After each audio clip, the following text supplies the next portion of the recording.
Donald Trump seems strangely in awe of Vladimir Putin. Theresa May's attempts to face down the Kremlin after Salisbury have had limited impact. But has Putin finally met his match in Bartholomew I, the 270th Archbishop of Constantinople-New Rome, ecumenical patriarch, and first among equals of the Eastern Orthodox Church? In the 2,000-year struggle between church and state, Bartholomew chalked up a notable victory last week. Defying protests from the Kremlin and Russia's clergy, the Archbishop granted Ukraine's wish to establish an independent church that will no longer answer, as it has since 1686, to the Moscow Patriarchate. The decision was taken at a synod at Orthodox headquarters in Istanbul, formerly Constantinople. This was about more than ecclesiastical rivalries. Bartholomew faced intense pressure from Ukrainian believers and their secular brethren to grant autocephaly independence. Politicians in Kiev say the Moscow Patriarchate is a vehicle for advancing Russia's influence, normalizing its 2014 annexation of Crimea and justifying Putin's support for separatists in eastern Ukraine.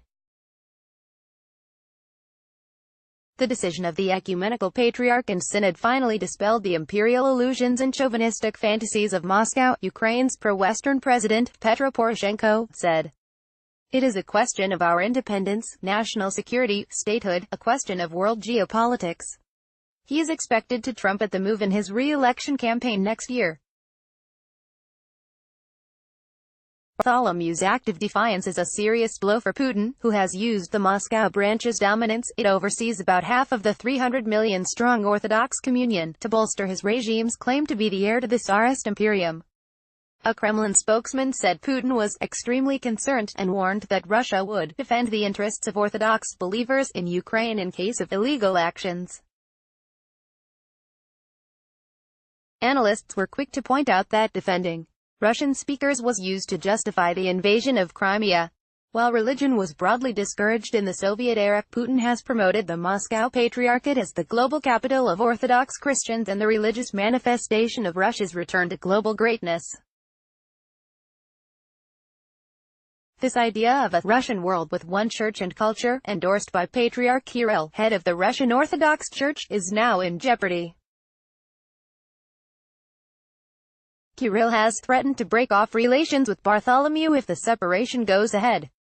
This is the rough equivalent, in Anglican terms, of a rupture between the archbishoprics of York and Canterbury. In recent months, Russia's church has likened Ukraine's move to the Great Schism of 1054, when Christianity split into rival camps in Rome and Constantinople. It said Bartholomew had exceeded his powers and his decision could encourage Orthodox branches in other countries to follow suit.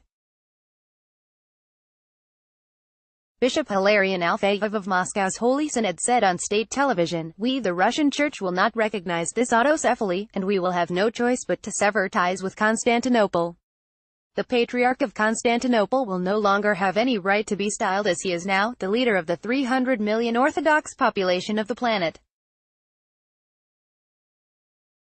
At least half the population will not recognize him at all. Time will tell whether Putin and his clerics make good on this public threat. It also remains to be seen whether rival Ukrainian churches will unite, now that all are free of Moscow's embrace." Hilarion claimed the whole affair was the result of an American plot, an interpretation many in Russia may share.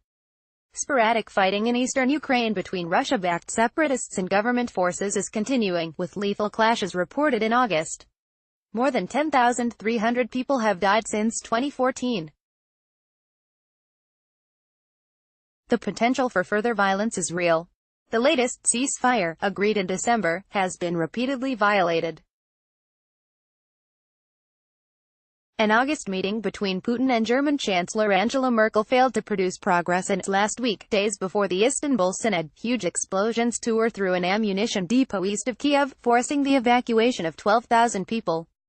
Blaming saboteurs for the incident, Ukraine's deputy prime minister linked the explosions to Russian anger over the church schism. God be praised, there were no casualties this time.